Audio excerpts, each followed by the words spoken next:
और हिमाचल प्रदेश के किन्नौर में फिर एक बड़ा भूस्खलन हुआ। यहां सड़क का एक बड़ा हिस्सा ढह गया है।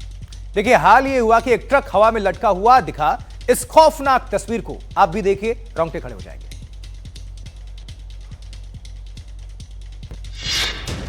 अंकित, किन्नौर से एक खौफनाक तस्वीर सामने आई है।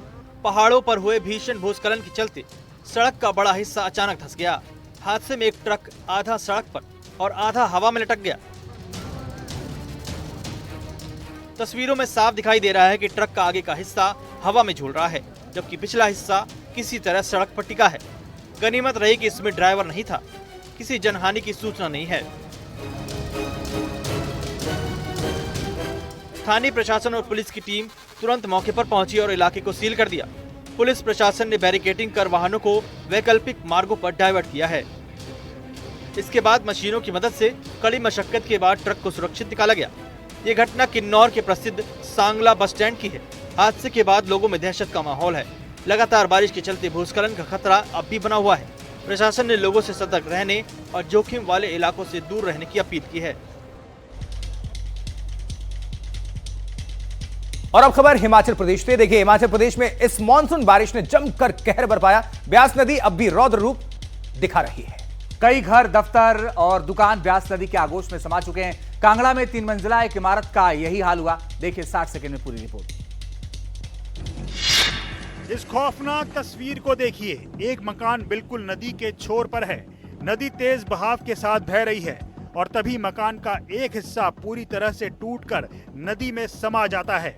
गौर करने वाली बात यह है कि ये मकान नदी के छोर पर नहीं, बल्कि नदी मकान के आंगन तक खुद पहुंची है। तस्वीरें हिमाचल प्रदेश के कांगड़ा से सामने आई है। व्यास नदी ने यहाँ ऐसी तबाही मचाई कि जहाँ लोगों के घर और आंगन थे, वहाँ अब नदी बह रही है। कई घरों के नीचे से व्यास नदी बह रही है और घर हवा में लटके हुए हैं। फतेहपुर विधानसभा की रियाली पंचायत और मंड बहादुरपुर में कई लोगों के घर व्यास नदी के पानी के बहाव में बह गए हैं। साथ ही किसानों की फसल भी बर्बाद हो गई है। इस क्षेत्र में व्यास नदी ने तबाही मचाना तब शुरू किया जब पौंग डैम का जलस्तर बढ़ गया और एकदम से पानी छोड़ने का सिलसिला शुरू हुआ।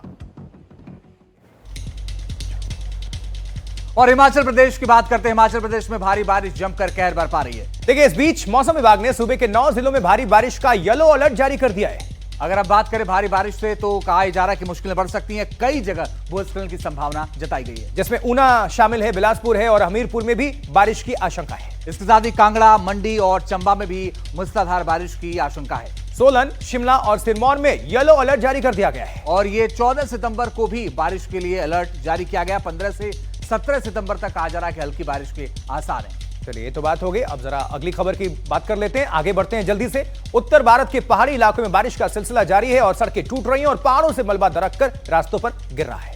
और यही नहीं, ताजा तस्वीरें उत्तराखंड के उत्तरकाशी से आई हैं। यहां बीती रात हुई बारिश की वजह से कई रास्ते टूट गए हैं। तस्वीरों में तबाही कैसे हुई आप भी देखिए।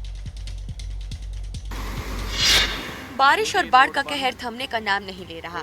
पहाड़ों की हालत बेहद नाजुक है। सबसे पहले आप इन तस्वीरों को देखिए। एक सड़क जिसके किनारे पर एक मकान भी है।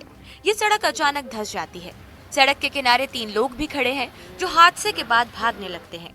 तस्वीरें उत्तराखंड के उत्तरकाशी जिले की हैं। यहाँ सुमन क्यारी के पास बीती रात हुई बारिश के बाद यमुना नदी के कटाव से दिल्ली यमुनोत्री नेशनल हाईवे का एक हिस्सा भू धसाव की चपेट में आ गया। वहीं इसी हाईवे में नैनबाग के पास भी बरसाती मलबा और बोल्डर सड़क पर आ गिरे, जिससे रास्ता पूरी तरह से बंद हो गया। राष्ट्रीय राजमार्ग विभाग की मशीनरी सड़क खोलने के प्रयासों में लगी हुई है, लेकिन लगातार हो रही बारिश प्रशासन के लिए भी चुनौती बनी है। सड़क पर मलबा आने से और रास्ते टूटने से हरिद्वार, देहरादून से पुरोला और बटकोट जाने वाले यात्रियों को काफी परेशानियों का सामना करना पड़ रहा है। और बिहार के सारण में गंगा नदी पर उफान है और बीते दिनों हुई भारी बारिश के बाद यहां से कई गांव बाढ़ से जूझ रहे हैं। और देखिए, जिनके घर बाढ़ में नहीं डूबे उनमें से कई ने नदी का विस्तार देखते हुए घर की ईंटों को पहले ही उखाड़ना शुरू कर दिया है ताकि कहीं और आशियाना बसा सके। गंगा की लहरों की डरावनी आवाज, उफनती धार और टूटते किनारे की गड़गड़ाहट, ये तस्वीरें बिहार के सारण जिले के सबलपुर की हैं। जब जब गंगा उफान पर होती है तब तब यहाँ की ऐसी ही हालत होती है। यहाँ के रहवासी खौफ में हैं कि कब इनका घर, इनके खेत गंगा में समा जाएंगे। ऐसे में कुछ लोग तो अपने ही घर की ईंट, खिड़की, दरवाजे निकाल रहे हैं ताकि वो कहीं और झोपड़ी बना सके। यहाँ के 300 से ज्यादा घर नदी में समा गए हैं।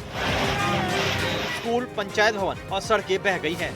हैरानी इस बात की है कि गंगा के उस पार सूबे की राजधानी पटना है, जहाँ मुख्यमंत्री से लेकर तमाम आला अफसर रहते हैं, पर शायद सबलपुर की चीख पुकार गंगा की लहरों से दब जाती है और उन तक नहीं पहुँचती। और यहाँ की जनता सालों से बाढ़ की विभीषिका झेल रहे हैं। गाँव वालों का आरोप है कि शासन प्रशासन की अनदेखी से ऐसे हालात होते हैं, लिहाजा ये लोग विरोध प्रदर्शन कर रहे हैं।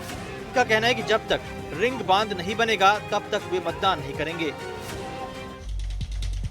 और अब खबर जापान से। देखिए, जापान के लिए यह मौसम चक्रवाती तूफानों से सामना करने का होता है। मई से अक्टूबर तक कई चक्रवाती तूफान जापान में कहर बरपाते हैं। ऐसी एक आसमानी आफत ने इन दिनों जापान में जनजीवन अस्त व्यस्त कर दिया है। मूसलाधार बारिश और तूफानी हवाओं ने राजधानी टोक्यो का हाल बेहाल कर दिया है। जापान की राजधानी टोक्यो का हाल देखिए। रिकॉर्ड तोड़ बारिश ने पूरे शहर को जलमग्न कर दिया। कुछ ही घंटों की बारिश में सड़कें दरिया बन गई, हजारों घरों की बिजली गुल हो गई। भारी बारिश का असर बुलेट ट्रेन सर्विस पर भी पड़ा। कई घंटों तक बुलेट ट्रेन समेत तमाम रेलवे लाइनों को बंद करना पड़ा, जिससे हजारों यात्री फंस गए। बारिश ने सबसे ज्यादा नुकसान योकाइची शहर को पहुँचाया। सड़कों पर इतना पानी भर गया कि गाड़ियाँ आधी डूब गयी। सबवे की सीढ़ियाँ झरना बन गई। चाहे रिहायशी इलाके हो, बाजार हो, शॉपिंग मॉल्स या रेलवे स्टेशन, हर जगह पानी से लबालब हो गई। अंडरग्राउंड पार्किंग में खड़ी गाड़ियां तो लगभग पूरी डूब गई। इस रेस्टोरेंट में खाना खा रहे लोगों को बीच में ही उठना पड़ा। पूरा रेस्टोरेंट पानी से भर गया, कुर्सियां भी आधी डूब गई। हालांकि अब बारिश थम गई है, लेकिन लोगों को सावधान रहने की चेतावनी दी गई है। से एक हैरान कर देने वाली तस्वीर सामने आ गई। यहां वन विभाग के 4 कर्मचारी गश्त लगाने के लिए निकले थे। फिर क्या हुआ अंजीत? गश्त के दौरान उनका सामना 3 बाघों से हो गया। डरे समय वन कर्मियों ने अपनी जान कैसे बचाई, वो आप इस रिपोर्ट में देख लीजिए। तस्वीरों को देखिए। 4 लोग पेड़ पर चढ़े हुए हैं। उनमें से एक वीडियो बना रहा है। जंगल में 3 टाइगर्स हैं। तीनों जंगल में घूम रहे हैं और इन टाइगर से बचने के लिए ही ये लोग पेड़ पर चढ़े हुए हैं।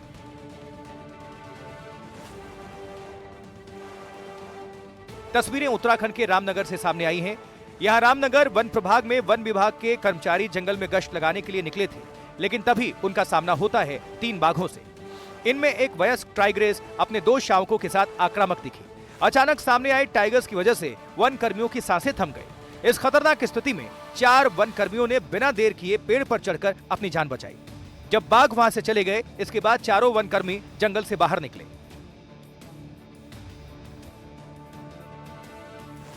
हाल ही में वन विभाग ने एक सर्वेक्षण किया, जिसमें यह माना जा रहा है कि रामनगर वन प्रभाग में टाइगर्स की संख्या में बढ़ोतरी हुई है।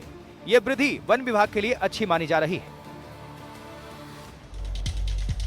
और सर्दियों के महीनों में दिल्ली प्रदूषण से बची रहे, इसके लिए नए इंतजाम किए जा रहे हैं। देखिए, दिल्ली के पर्यावरण मंत्री मनजिंदर सिंह सिरसा ने इन कदमों का ऐलान किया। क्या है वो कदम अंजित? आशुतोष, दरअसल इनके तहत दिल्ली में 6 मंजिला या उससे ऊंची सभी इमारतों पर एंटी स्मॉग गन लगाई जाएगी। देखिए, 29 नवंबर तक निजी और सरकारी इमारतों में यह काम पूरा किए जाने का लक्ष्य रखा गया है। दिल्ली प्रदूषण नियंत्रण कमेटी के मुताबिक 3000 वर्ग मीटर से ज्यादा सभी वाणिज्यिक कॉम्प्लेक्स, शॉपिंग मॉल, होटलों, सरकारी इमारतों, शिक्षण संस्थानों में एंटी स्मॉग गन लगानी अनिवार्य होगी। लेकिन रिहायशी घरों, सोसाइटीज को इससे छूट दी गई है।